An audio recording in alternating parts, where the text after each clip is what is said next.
함께 찬양하도록 하겠습니다. 찬송가 401장 찬양합니다.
같이 눈을 감고 조용한 기도를 드리심으로 3월 20일 사순절 세 번째 주일 2부 예배를 시작하도록 하겠습니다.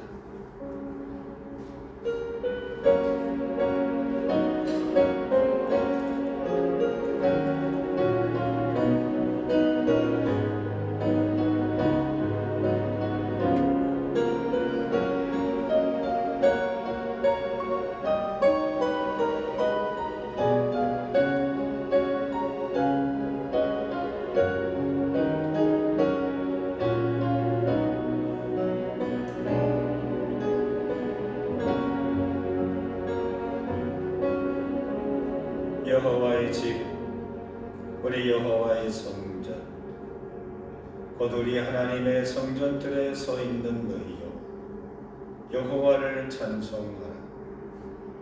여호와는 선하시며 그의 이름이 아름다우니 그의 이름을 찬양하라. 우리가 그의 계신 곳으로 들어가서 그의 발등상 앞에 엎드려 예배하리로다. 문들아 너희 머리를 들지어라. 영원한 문들아 들릴지어라. 영광의 왕이 들어가시리로다. 아멘. 우리 다 함께 일어나셔서 찬송가 250장 찬송하겠습니다.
교동문입니다.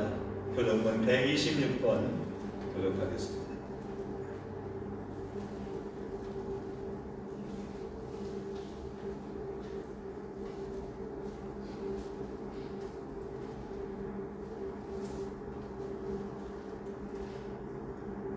(126번입니다)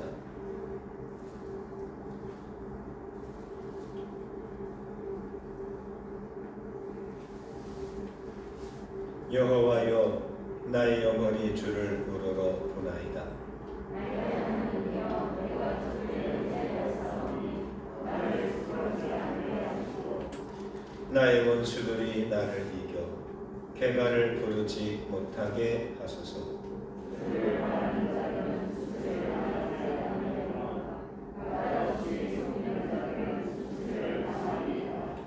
여호와여, 주의 도를 내게 보이시고 주의 길을 내게 가르치소서.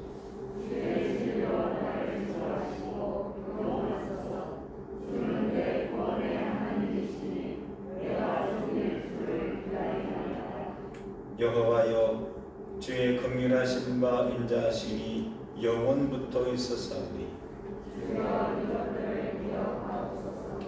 여호와여, 내 젊은 시절의 죄와 허물을 기억하지 마시고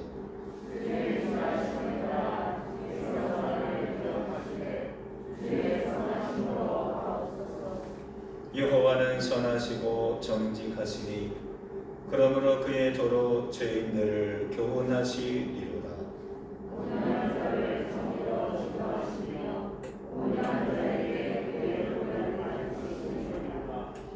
여호와의 모든 길은 그의 언약과 증거를 지키는 자에게 인자와 진리로다. 아멘. 사도신경으로 신앙 고백하겠습니다. 나는 전능하신 아버지 하나님 천지의 창조주를 믿습니다. 나는 그의 유일하신 아들 우리 주 예수 그리스도를 믿습니다. 그는 성령으로 잉태되어 동정녀 마리아에게서 나시고 본디오 빌라도의 고난을 받아 십자가에 못 박혀 죽으시고 장사된 지 3일 만에 죽은 자 가운데서 다시 살아나셨으며 하늘에 오르시어 전능하신 아버지 하나님 우편에 앉아 계시다가 거기로부터 살아있는 자와 죽은 자를 심판하러 오십니다. 나는 성령을 믿으며 거룩한 공교회와 성도의 교제와 죄를 용서받는 것과 몸의 부활과 영생을 믿습니다. 아멘.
할렐루야.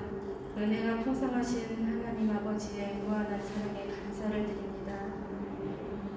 거룩한 날 주의 전에 나왔사오니 신령과 진정으로 예배하게 하시고 마음과 뜻과 정성을 다하여 예배드리는 귀한 시간이 되게 하옵소서.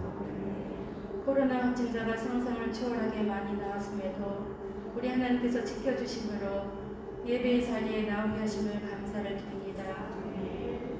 긍휼이 많으신 하나님 아버지, 우리의 죄를 고백합니다.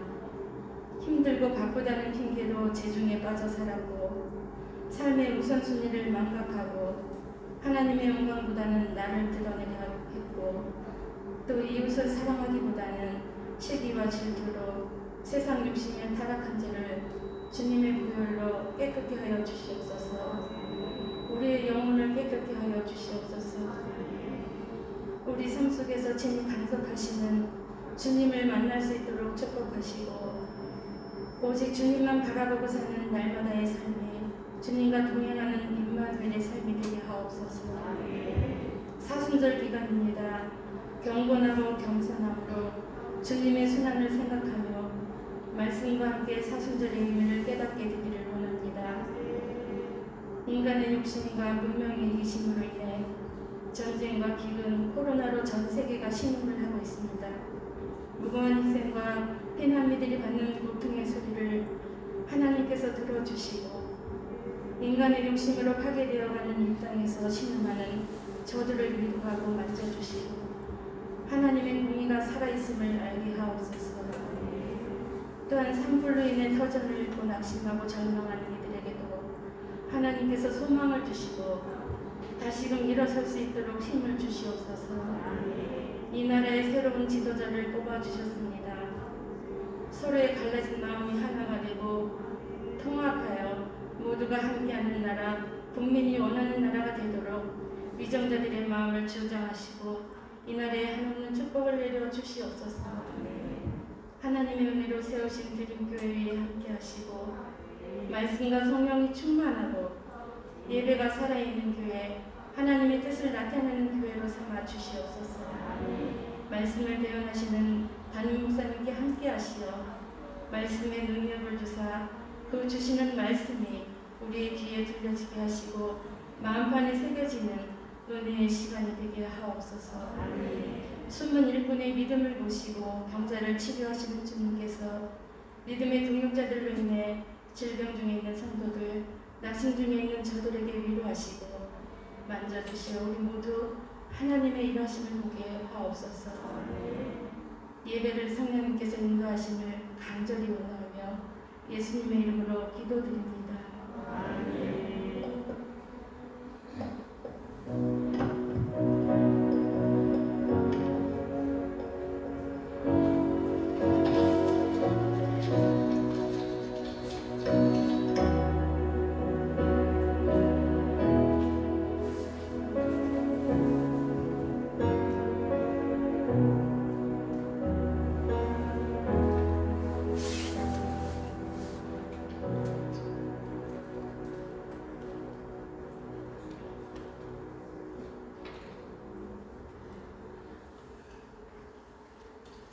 광고 말씀을 드립니다.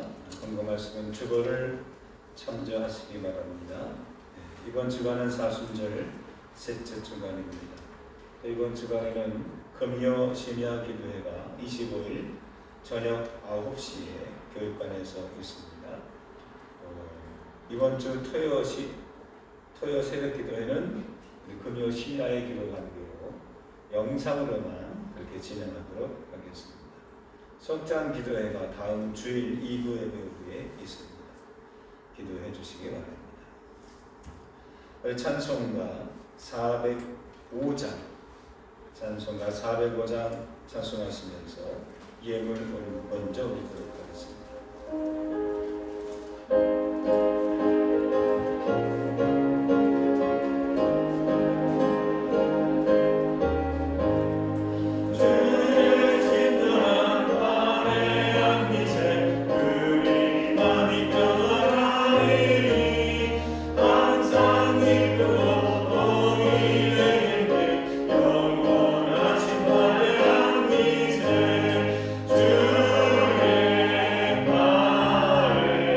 주의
자리에 앉아 주시기 바랍니다. 예물 드리신 분들이 있습니다. 주일헌금 이정복, 김영애, 성미 유영화, 주일헌금 호영애, 최정임 원사, 박영남, 김희선, 양유순 주일예물 드리셨습니다. 목적 예물 이병한, 일천번째 이호빈, 신규안, 김정태, 김정은, 구형봉, 강치빈, 강병환, 강나영, 일천번째였습니다. 감사예물 무명, 또 이연미, 이동군, 최백규, 김원순 권사님 주일예물, 윤기술 권사님, 하나님 용인들 푸른 너머를 기억하게 하시옵소서. 잠잠히 있다가 이제 꽃집을 운영하고자 하오니 함께하여 주옵소서. 감사예물 드리셨습니다. 11조 안병순 집사님, 김은준 정미혁 집사님, 무명으로 드리신 분이 있습니다. 기도하겠습니다. 이 세상 그 누구보다도 우리를 가장 그리고 먼저 사랑하시는 하나님 아버지이심을 우리는 믿습니다. 하나님의 사랑이 힘이고 지난 한 주간도 저희들이 어려운 가운데서도 생명을 지키고 건강을 지키고 가정을 지키고 또 우리의 주신 귀한 사명을 잘 지키게 하신 것을 감사드립니다. 하나님, 오늘 시간에 예배하는 이들이 빈손으로 나오지 않고 예물로 하나님께 영광을 돌리기를 원합니다. 또한 비록 지금은 못할지라도 마음으로 우리의 몸을 주님께 드리고자 하는 여기에 있는 당신의 백성들을 하나님 기억하시고 축복하여 주시옵소서. 저희들이 드려지는 예물마다 그 마음과 정성을 흠양하시고 또 저희들의 형편과 사정을 주께서 이루어 주시어서 이번 한 주간에도 걱정 없이 온전히 주님께 맡김으로 말미암아 믿음의 역사가 나타나는 한 주간 될 수 있도록 도와주시옵소서. 하나님, 바라옵고 원하옵기는 특별히 생명의 위협 가운데 있는 수많은 영혼들이 있습니다. 심각한 건강에 육체를 부둥켜 안고 오늘 시간 영상으로 예배하는 심령도 있습니다. 저들 안타까운 심정과 영혼을 불쌍히 여겨주셔서 하나님, 저들의 삶이 강건하게 하시고 믿음이 흔들리지 아니하고 오직 주님을 바라볼 수 있는 강력한 하나님의 군대가 되게 하여 주시옵소서. 하나님, 이제 이 시간 예배하기를 원하고 말씀을 듣기를 원합니다. 귀로만 듣지 않게 하시고 몸과 마음과 영혼을 다하여 하나님 말씀 앞에 집중하여 그 말씀이 하나도 땅에 떨어지지 아니하고 우리 마음밭에 떨어져서 아름다운 열매를 풍성하게 맺을 수 있도록 성령님께서 인도하여 주시옵소서.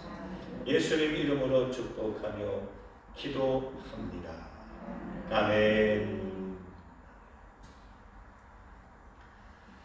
오늘 주시는 하나님의 말씀은 신약성경 로마서 3장 27절부터입니다.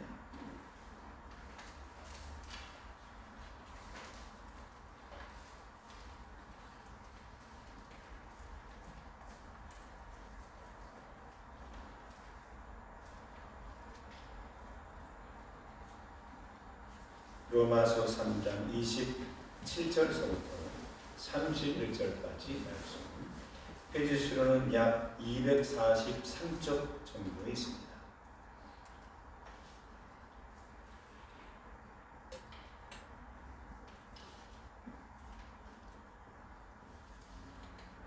로마서 3장 27절서부터 31절까지 한 절씩 번갈아 교독하겠습니다. 그런즉 자랑할 때가 어디냐 있을 수 없느니라. 무슨 법으로냐 행위로냐 아니라 오직 믿음의 법으로니라.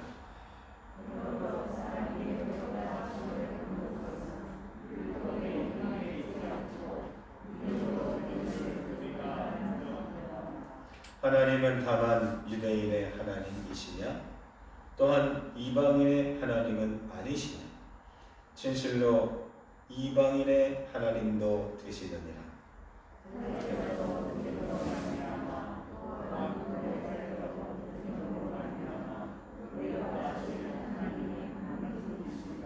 다 같이 그런즉 우리가 믿음으로 말미암아 율법을 하게 하느냐 그럴 수 없느니라. 도리어 율법을 굳게 세우느니라. 아멘. 이제 바꾸어서 여러분들이 먼저 27절 읽겠습니다. 시작.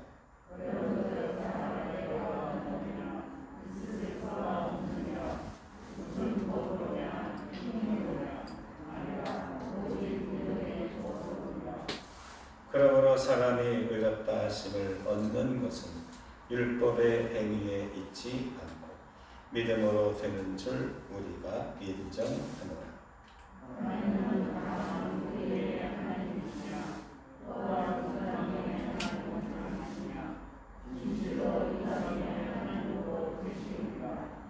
할례자도 믿음으로 말미암아 또한 무할례자도 믿음으로 말미암아 의롭다 하실 하나님은 한 분이시니라.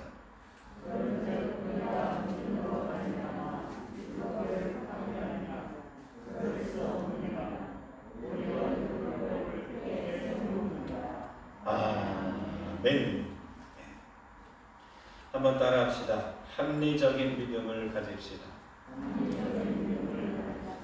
한번 옆 사람과 이렇게 인사해 볼까요? 합리적인 믿음을 가집시다. 시작. 합리적인 믿음을 가집시다. 반대로 합리적인 믿음을 가져봅시다.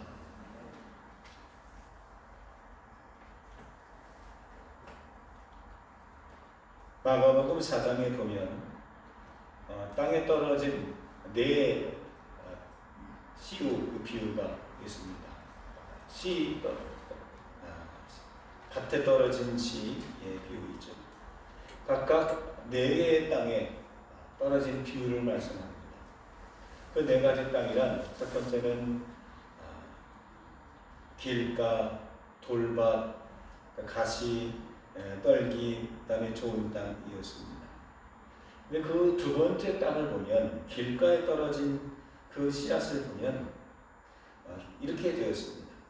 4장 5절에 보면 더러는 흙이 얕은 돌밭에 떨어지매 흙이 깊지 아니하므로 곧 싹이 나오나 해가 돋은 후에 타서 뿌리가 없으므로 말랐고 라고 예수님은 비유를 하셨습니다. 그렇다고 한다면 이 돌밭에 떨어진 씨앗의 비유는 어떤 뜻이냐 하면 똑같은 마가복음 4장 16절 이하에 보면 이 비유를 이렇게 설명하셨습니다. 또 이와 같이 돌밭에 뿌려졌다는 것은 이들을 가리킴이니 곧 말씀을 들을 때에 즉시 기쁨으로 받으나 그 속에 뿌리가 없어 잠깐 견디다가 말씀으로 인하여 환난이나 박해가 일어나는 때에는 곧 넘어지는 자다. 곧 넘어지는 자다. 얕은 흙이 얕기 때문에 돌이 너무 많기 때문에 뿌리를 내리기는 내렸지만 줄기는 올라갔지만 그러나 얕아서 뿌리가 제대로 내리지 못해서 비가 오고 창수가 나고 바람이 불면 곧 넘어질 수밖에 없는 그런 믿음이다. 이것을 설명해 주고 있습니다. 우리가 살다 보면 태풍이 불 때 있습니다. 바람 불 때 있습니다. 그저께 신방을 하다가 신종수 집사님을 우연치 않게 최욱순 권사님 농막 앞에서 만나게 됐어요. 얘기해 보니까 집사한테 하는 얘기가 본인 그 컨테이너가 또 갖다 놓은 땅에 컨테이너가 날아가고 또 비가 오니까 또 이렇게 막 쓸려가고 그랬다는 거예요. 막 걱정가 하시더라고요. 우리가 뭘 세우느냐, 얼마만큼 뿌리느냐 이것도 중요하지만 중요한 건 뭐냐? 기초가 중요하다는 거예요. 어느 텔레비 광고에 보니까 이런 게 있더라고요. 침대 광고였던 걸로 기억이 됩니다.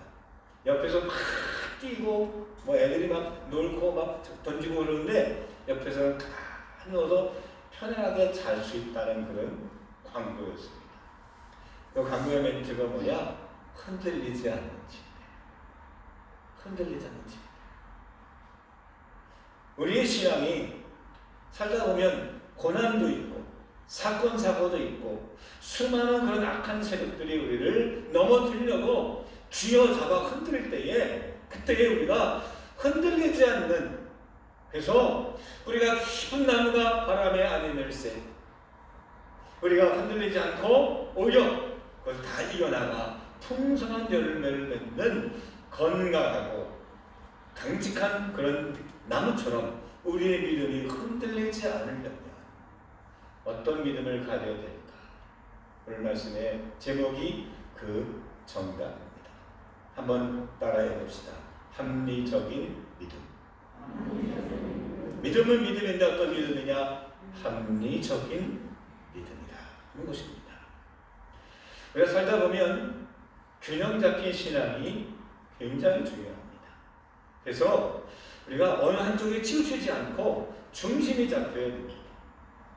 가운데만 보는 게 아니라 좌우 양옆에 균등하게 이 균형을 잡힐 때에 자동차가 가는 거고요. 배가 물 위를 또 갈 수 있는 것입니다. 우리의 신앙도 좀 마찬가지라고 봐요.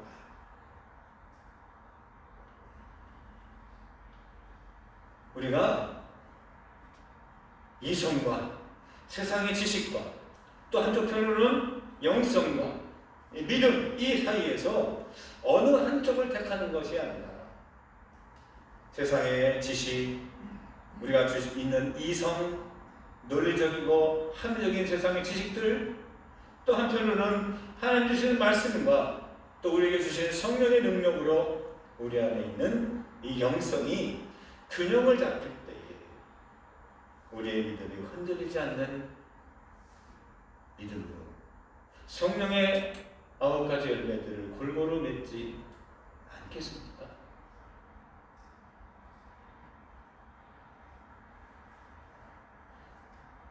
누가복음 2장 52절에 보면 예수님은 이렇게 균형 잡히신 분이었습니다. 예수는 지혜와 기가 자라가며, 즉 하나님의 말씀을 통해서 지혜도 자라고 키도 자라고, 즉 우리의 몸도 우리의 지식도 함께 자랐다는 거죠. 키는 그렇지 않이 큰데 생각하는 거나 하는 행동은 젖먹이 어린애가 아니라, 아니면 키는 이렇게 작은데 머리만 커서 들은 건 많아서 애어른 같은 그런 사람이 아니라 신체나 들어있는 지식이나 골고루 예수님은 잘하셨다는 뜻이고요. 또 이렇게 말합니다. 하나님과 사람에게 더욱 사랑스러워 가시더라. 하나님에게도 사랑받으시고 세상에 있는 모든 사람들에게도 사랑스러워 가시더라. 저는 여러분들이 균형 잡힌 신앙, 흔들리지 않는 그런 믿음, 하나님의 사람들 되기를 주님의 이름으로 소망합니다. 바울은 이성과 신앙을 모두 겸비한 사람이었습니다. 세상의 지식도 하나님의 말씀에도 그는 골고루 다 섭렵한, 어찌 보면 박학다식한 그런 사람이었습니다. 세상의 지식도 영적인 지식도 한쪽에 치우치지 않는 균형 잡힌 그런 지식가였었고 신앙인이었습니다. 어느 한쪽으로 치우친다면 불편할 수 있고요. 그리고 위험할 수도 있습니다. 예를 들어서 우리가 살아갈 때에 이 세상의 것은 다 필요 없어. 오직 믿음, 오직 믿음, 오직 은혜, 오직 성령, 오직 기도, 이렇게 우리가 살아가고 세상과 담쌓고 살아간다면 불편할 수 있다는 거예요. 아니, 더 나아가 위험할 수 있다는 겁니다. 어떻게 위험하냐? 사단이 우리를 공격하고 세상의 이단들이 우리를 흔들 때에 쉽게 넘어진다. 현대의 기독교인들에게 필요한 것은 이렇게 합리적이면서도 믿음을 가진 신앙이 아닐까요? 사실 합리적이라는 말은 논리적이고 그리고 의심할 수 있는 그런 기질을 갖고 있는 특징입니다. 믿음은 의심하지 않는 거죠. 그렇죠? 근데 이것이 어떻게 두 개가 조화를 이룰 수 있습니까? 어떻게 이렇게 어울릴 수 있다는 말입니까? 저는 굳이 중국의 중용이라는 어떤 것을 들지 않을지라도 하나님 자체는 균형 잡히신 분이셨어요. 하나님은 세상을 결별하라고 말하지 않습니다. 우리는 세상 속에 살면서도 하나님의 사람으로, 영적인 사람으로 우리에게 주신 사명이 있다라고 말씀을 하십니다. 도마에게 주님이 부활하셔서 다른 제자들과는 달리 한 번도 도마를 위해 나타나셨습니다. 도마는 의심이 많았습니다.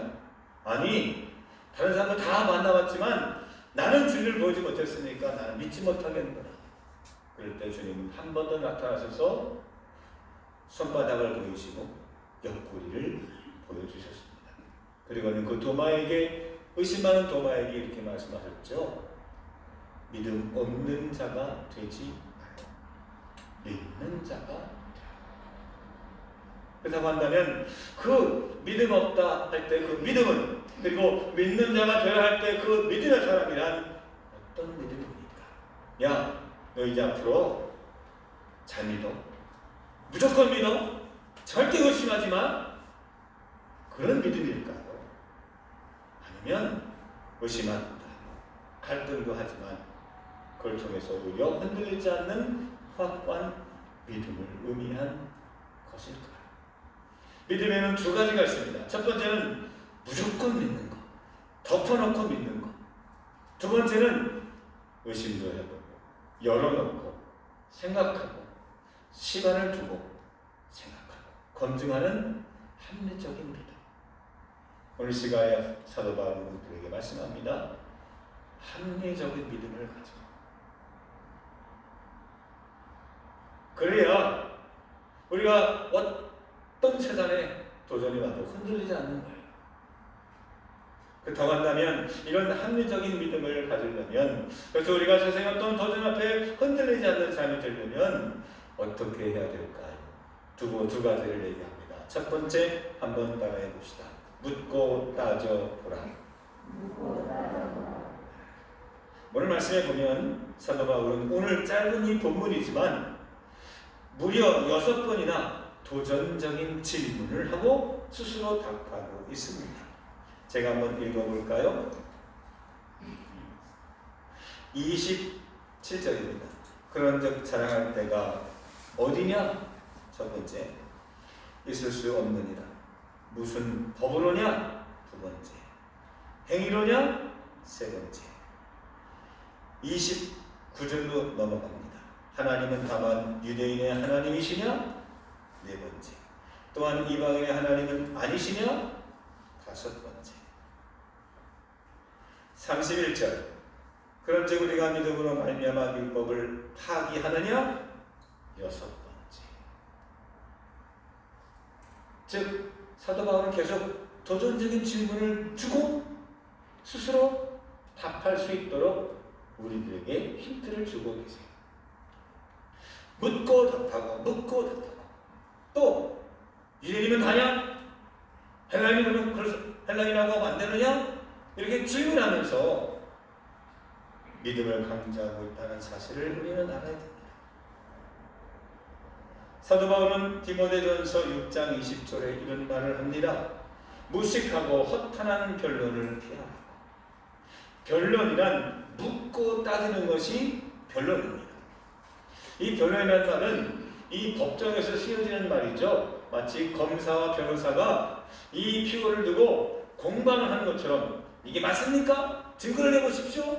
아닙니다. 이게 맞습니다라고 서로 말로 싸움하는 것처럼 변론 바로 묻고 따지고 답하고 확인하고 점검하는 것을 변론이라고.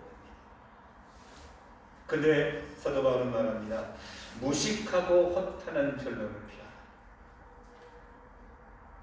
그렇다고 해서 생산적이고 복음의 원리를 밝혀내는 변론마저 버리자는 의미가 아닙니다. 오히려 변론을 할 때 생산적이고 진실되며 하나님 말씀 앞에 더 묻고 따져야 된다라고 강조하고 있습니다. 왜냐하면 누가 변론을 하셨느냐? 하나님이 먼저 변론을 하셨어요. 읽어봅시다. 동그라미 1번 이사야서 1장 18절입니다. 같이 읽겠습니다. 시작. 여호와께서 말씀하시되 오라 우리가 서로 변론하자. 너희의 죄가 주홍 같을지라도 눈과 같이 이어질 것이요 진홍같이 붉을지라도 양털같이 희게 되리라. 아멘. 하나님께서 우리에게 말씀합니다. 와라. 그리고 서로 변론하자. 너도 한번 얘기해봐라. 나도 한번 얘기해보겠다. 그 변론입니다. 예수님도 변론하는 것을 좋아하셨습니다. 바리새인들과 만나서 무엇이 옳은지 율법에 대해서 싸우셨습니다. 안식일의 주인 누구냐? 안식일에 경제를 고치시는 것을 보고 저는 죽여야지라고 말할 때 주님은 도망가지 않았습니다. 안식일의 주인이 누구냐? 안식일에 사람을 고치는 것이 이게 잘못된 거냐? 변론하셨어요. 제자들과 변론하는 것을 마다하지 않았습니다. 스데반 집사를 만나는 마지막 그가 돌에 맞아 숨을 거둘 때 왜 순교당했느냐? 유대인들에게 하나님의 말씀을 가지고 변론하고 주장하다가 돌에 맞아 죽었습니다. 초대교회를 보십시오. 초대교회가 늘 믿음이 충만하고 성령 충만하고 안정되었을까요? 아니요. 그렇지 않습니다. 무엇이 옳은지 무엇이 하나님의 뜻인지 서로 여기저기에서 서로 매일 다투어 싸웠습니다. 예수님이 하나님이시냐? 아니면 예수님이 하나님과 같은 분이냐? 글자 하나 가지고 아니 영어로는 스펠링 하나 가지고 호모 우시우스냐 호모 이 우시우스냐 아이자 하나 두고 이오타 하나 갖고 맨날 싸우는 거예요. 지금 다 대화가 아무것도 아닌데 그거 싸움으로 인해서 우리가 러시아 정교회하고 로마 카톨릭하고 동방과 서방이 갈라지게 됐어. 그 싸움 때문에.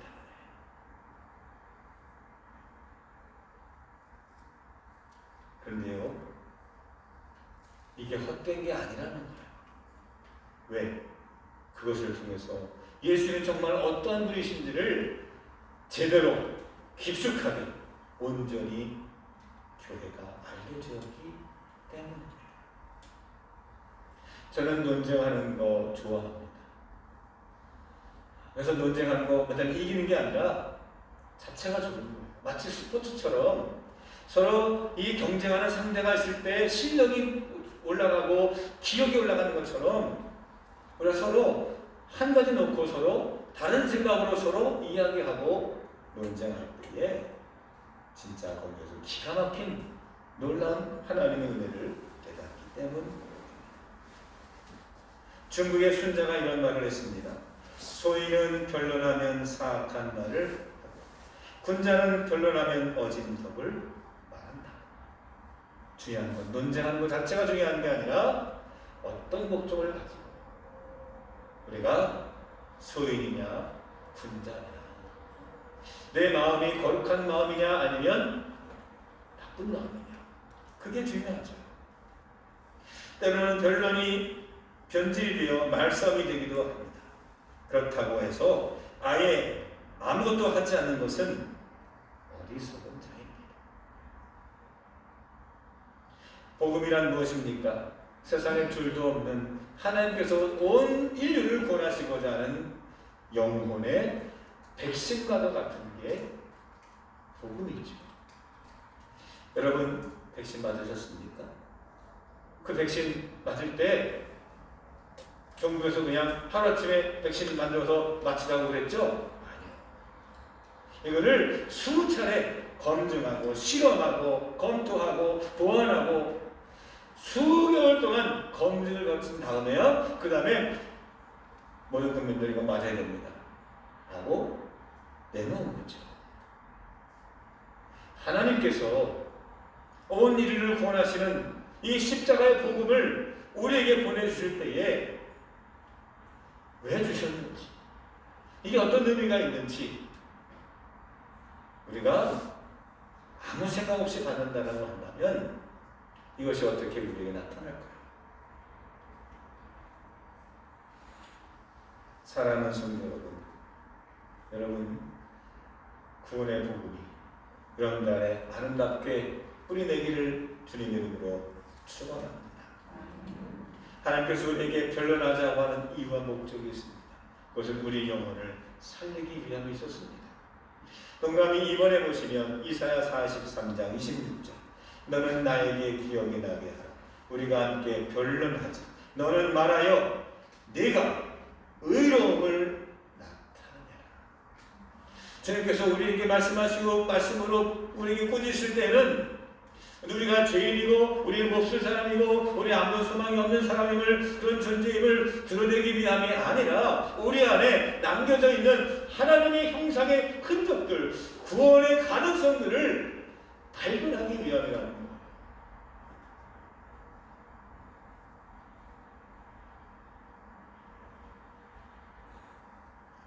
사랑하는 성도 여러분, 세상에 지금도 수많은 도전들이 있습니다. 어떤 사람들은 그렇게 말하죠. 어떤 이단들은 아니 교회가 안식일을 거룩하게 지켜야지. 안식일이 요일로 말하면 토요일인데, 그러면서 토요일날 예배를 드리는 그런 사람들이 있어요. 여러분, 안식이 토요일인가요? 토요일인가요? 아니에요?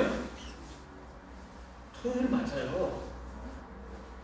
그럼 우리는 토요일날 예배 드려야 되나요?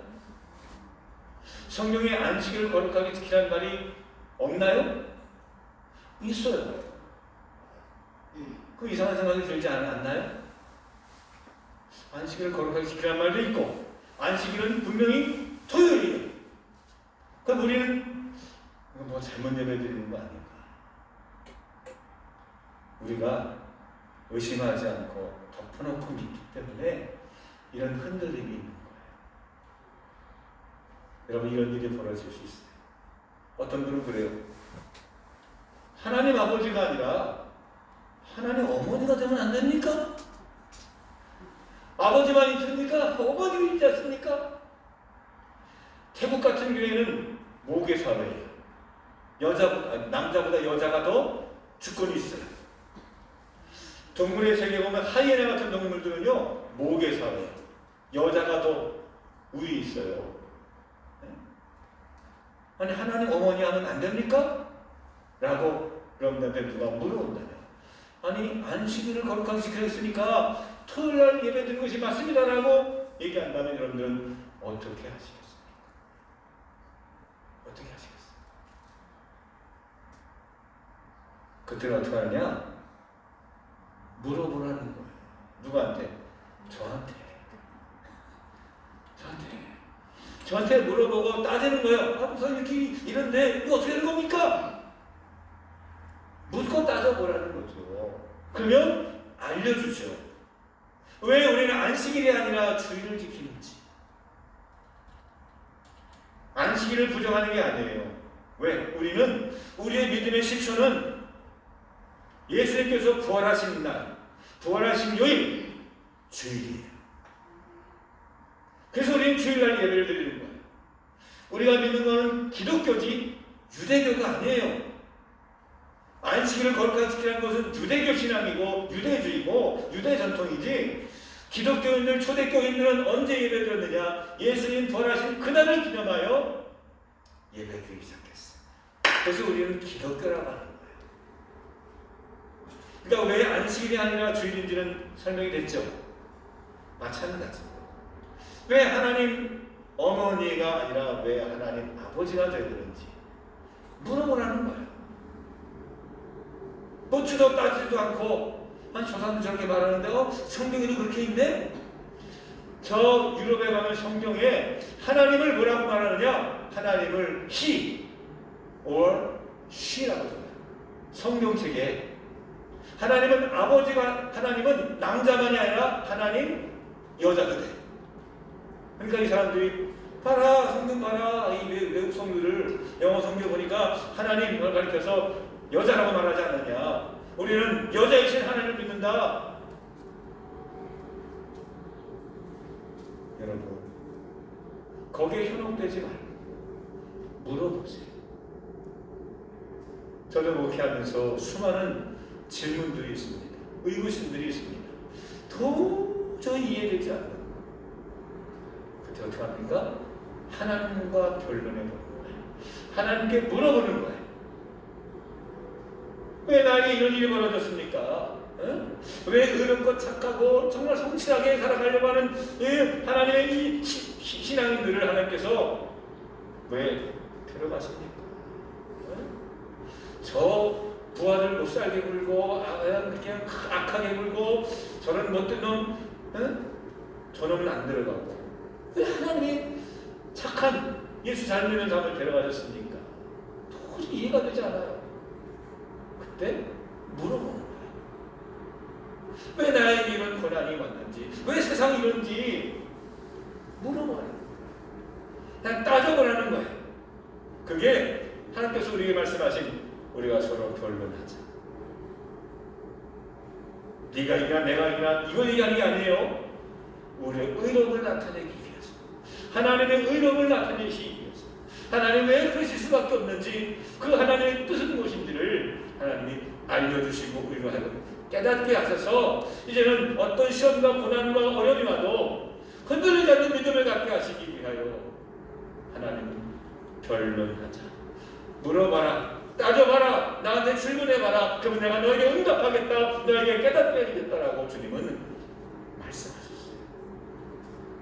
가만히 입 다물고 그냥 아멘 아멘 아멘, 이게 다가 아니라는 거예요. 이제는 다른 신앙이 아니라, 덮어놓고 믿는 신앙이 아니라 열어놓고 믿는 신앙으로 믿어야. 세상에 수없이 알 수 없는 미스터리 같은 이 시대에 우리가 믿음을 지킬 수 있지 않겠습니까?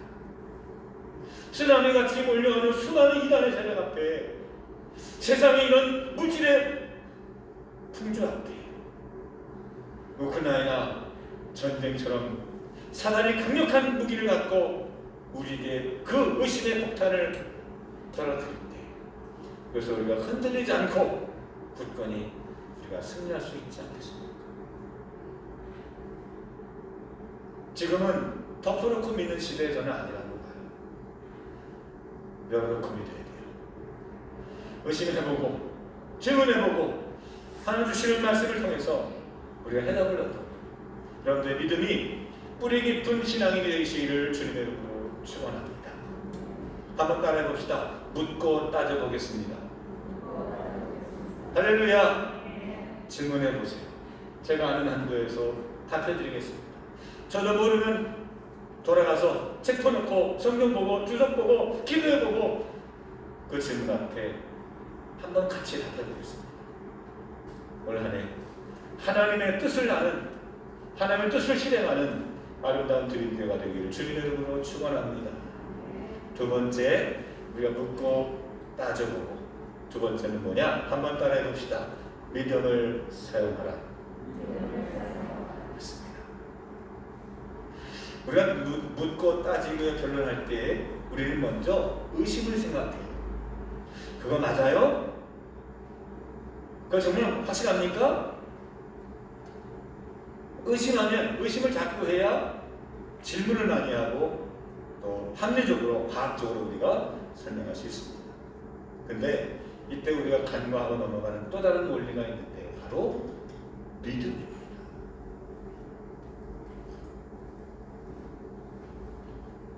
오늘 성경 말씀에 보면 자 오늘 27절에서부터 31절 짧은 구절이지만 무려 5번이나 사도 바울은 믿음을 강조하고 있어요. 제가 또 한번 읽어볼게요. 27절 그런즉 자랑할 데가 어디냐 있을 수 없느니라.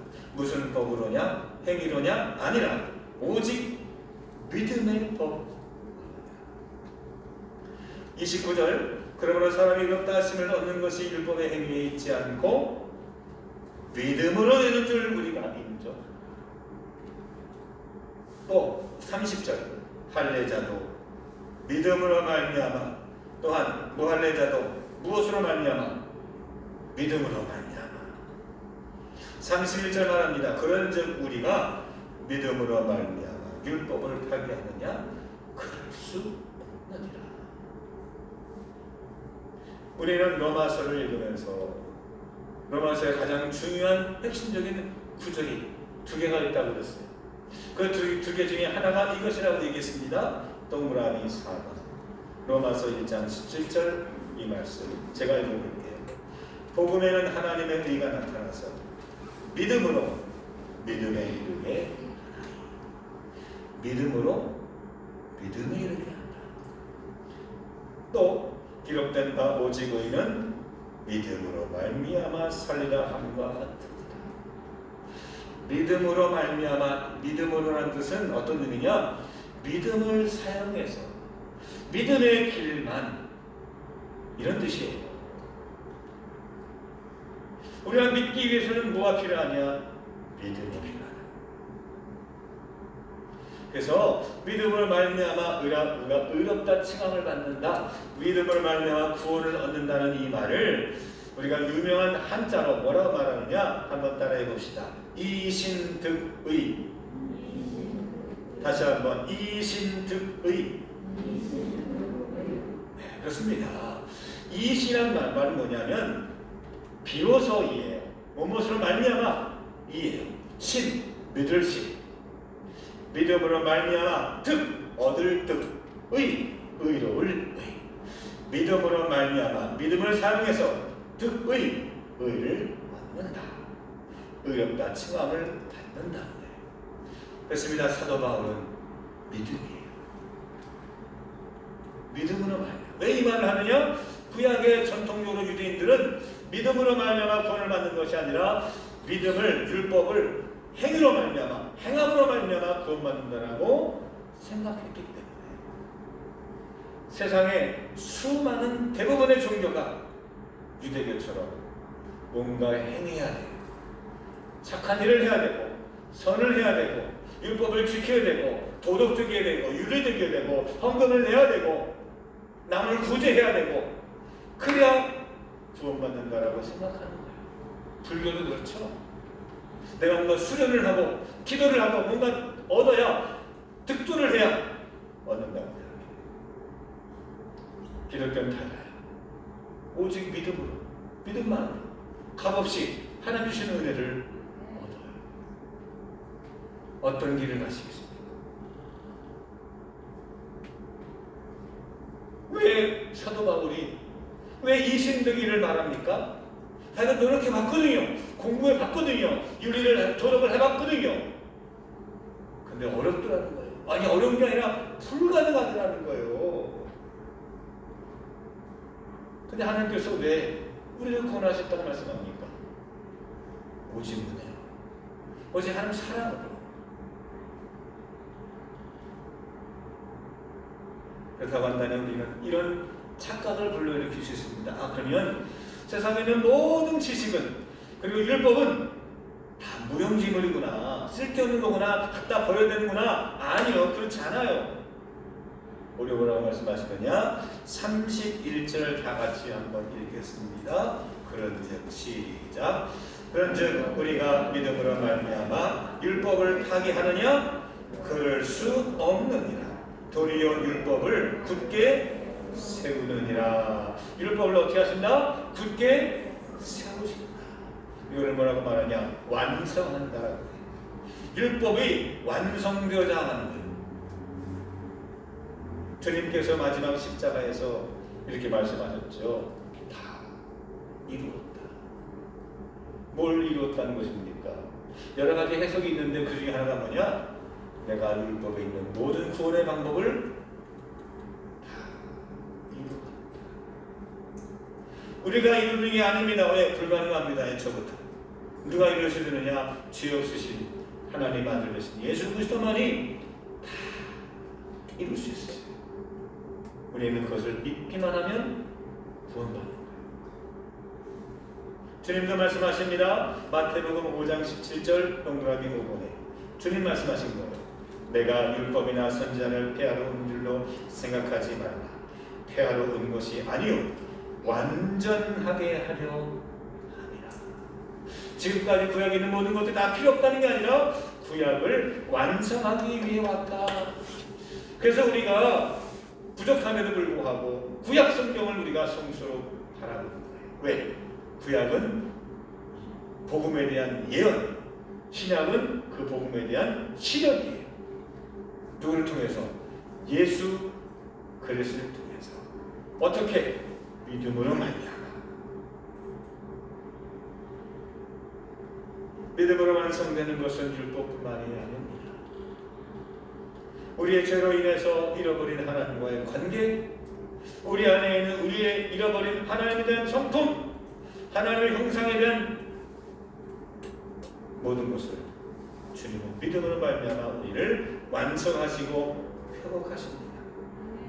우리를 괴롭히고 있었던 알 수 없는 세상의 수많은 의심과 불안과 인간의 고통을 하나님께서는 이제 그것부터 자유하게 하시고 이제는 완전한 평화를 화평을 누리게 하십니다. 무엇으로? 믿음으로 말미암아 믿기만 하며. 그래서 작은 의미로는 육신의 질병 가운데 있는 불치병이 있는 사람들이 눈먼 소경이 앉은 내가 예수를 만나고 어떻게 고침받았습니까? 믿기만 하며. 내 믿음이 너를 구원하느니라고 말씀했어요. 단순히 몸이 회복되고 치료받은 그 목적이 아니라 불안했다는 사람들, 죄악 가운데 있어서 늘 죽음에 두려워했던 사람들이 믿기만 하면 삶의 자유를 누리고 진정한 평화를 누리게 되었어요. 동그라미 6번을 제가 한번 읽어보겠습니다. 우리가 믿음으로 하나님 주시는 평안이 어떤 상태인지, 그러므로 우리가 믿음으로 의롭다 하심을 받았으니 우리 주 예수 그리스도로 말미암아 하나님과 무엇을 누리자? 화평을 누리자. 또한 그로 말미암아 예수 그리스도를 말미암아 우리가 믿음으로 서 있는 이 은혜에 들어감을 얻었으며 하나님의 영광을 바라고 뭐하느니라? 즐거워하느니라. 이 즐거움은 세상이 주는 즐거움 절대 아닙니다. 오직 주님만이 줄 수 있는 믿음으로 말미암는 세상의 기쁨, 환희, 즐거움이에요.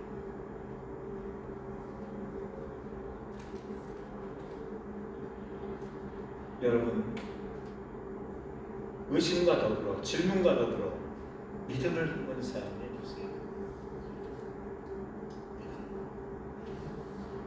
창세기에 하나님께서 아브라함에게 너 사랑하는 독자 이삭을 내게 바치라고 말씀하셨어요. 그때 아브라함은 그것을 믿음으로 받았어요. 믿음이란 단어는 없지만 그 말씀을 믿었기에 순종함으로 그 아들을 손을 때리고 올라갔어요. 근데 거기에 아브라함의 믿음만 있었느냐? 아니요. 그 아들 되는 이삭의 믿음도 있었어요. 그 아들에게 나무 짐을 지고 가겠거든요. 그 나무 짐을 지게 할 정도면 적어도 중학생 이상쯤은 되어야 짐을 지지 않겠습니까? 즉 이삭은 그때 나이가 10대 중후반이었다. 요즘 말하면 청년이에요. 그렇죠? 남자 12살, 여자 12살 이상 되면 옛날에 성인식을 했어요. 성년이에요. 청년이에요. 그런데 그 이삭이 아니 불 뗄 나무를 있는데 아니 잡을 왜 재물은 없습니까? 양은 어디 있습니까? 하나님께서 다 준비하셨다. 그렇게 설명했는데 이삭이 어디요? 아버지가 더 없는데요. 근데 아버지가 갑자기 자기 손을 묶어 자기 발을 묶어 그리고 재단에 올려놓고 칼로 뼈들고 찌르려고 해. 그때도 이삭은 안 하셨어. 충분히 도망갈 수 있어요. 아니 이강한 목사님이 은성이 잡으려고 그러면 은성이가 가만히 있겠습니까? 저 나이에 다 신같은 거리가 있는데 근데 이삭도 믿었어요. 아버지를 통해서 하나님을 믿었어요. 하나님께서 그 믿음을 보시고 내가 참으로 나를 경외하는 줄 내가 알았다. 아브라함의 믿음뿐만이 아니라 이삭의 믿음도 보시고 하나님께서 그 가정을 축복하셨어요. 그 가정이 믿음의 가정이 될 수 있었어요. 아버지도 믿음을, 아들 이삭도 믿음을. 그러므로 이삭의 이야기는 그렇게 별로 재밌는 게 별로 많지 않아요. 그럼에도 불구하고 하나님이 아브라함을 통해서 이삭, 그 이삭을 통해서 야곱을 통해서 또 요셉, 한 4대의 가문을 축복할 수밖에 없었던 이유는 아브라함도 믿음의 사람, 이삭도 믿음의 사람, 요셉도 믿음의 사람, 야곱도 믿음의 사람이었기 때문에 그들은 다 믿음을 사용했어요. 사랑하는 성도 여러분, 물어보세요. 의심될 때 의심하면 안 되지만 안 돼. 이런 생각이 아니라 의심해보세요. 그리고 어떻게 하느냐? 물어보세요. 그리고 두 번째, 하나님 주시는 음성이 있습니까? 믿어보세요.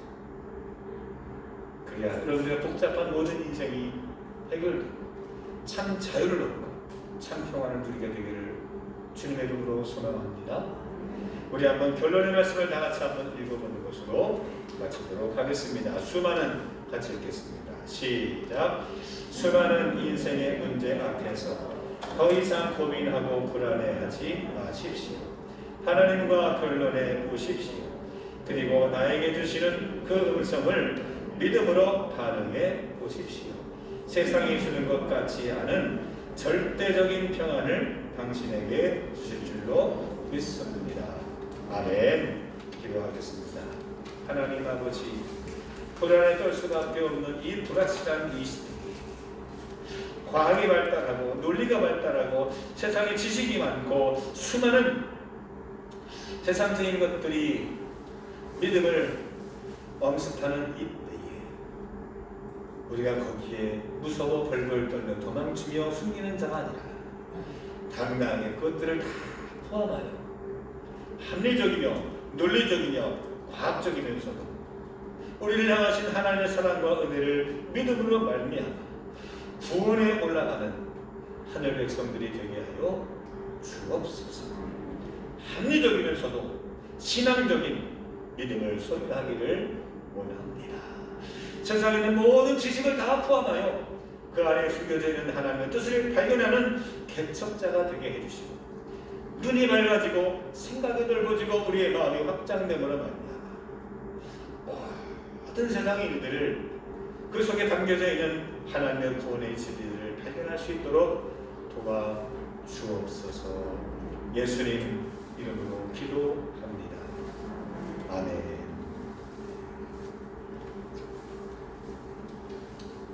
우리 다 같이 일어나시면서 우리 옆에 분들과 함께 환영합니다. 잘하셨습니다. 합리적인 믿음으로 삽시다. 믿음으로 사세요. 믿음으로 삽시다. 우리 함께 인사하도록 하겠습니다. 할렐루야. 잘하셨습니다. 감사합니다.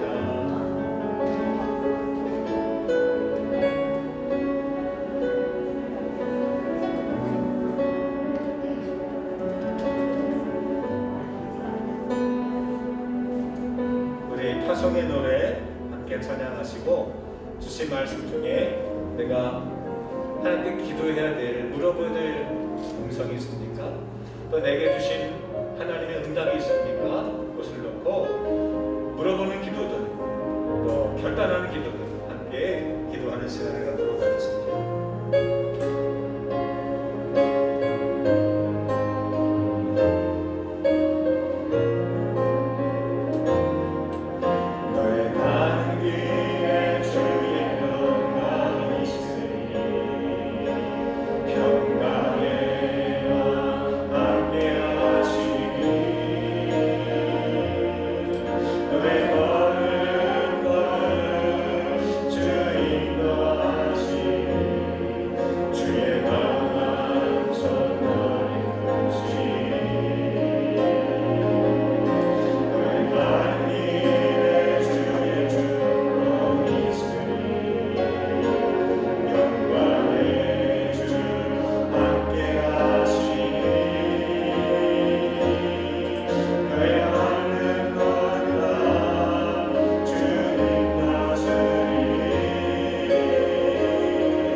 거룩하시고 존귀하신 하나님, 저희는 부족하고 연약하여서 주님이 주시는 그 놀라우신 은혜의 손길을 다 이해할 수 없습니다.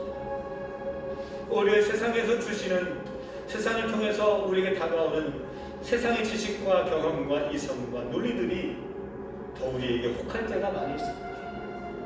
하나님, 그 모든 것을 포함하여 온 우주 만물을 충만케 하시는 구원의 은혜와 진리, 이제는 이해되어지게 하옵소서. 내가 모를 때는 저 앞에 물어보게 하시고 하나님과 변론함으로 말미암아 믿음 없는 자가 아니라 믿는 자가 되게 하여 주시옵소서. 작은 믿음이 아니라 큰 믿음을 허락해 주시고 쉽게 넘어지고 쓰러지는 믿음이 아니라 절대 흔들리지 않는 믿음의 거목이 될 수 있도록 도와주옵소서. 이제는 성부, 성자, 성령 삼일체 되시는 여호와 하나님께서 영원토록 함께 하실지어다.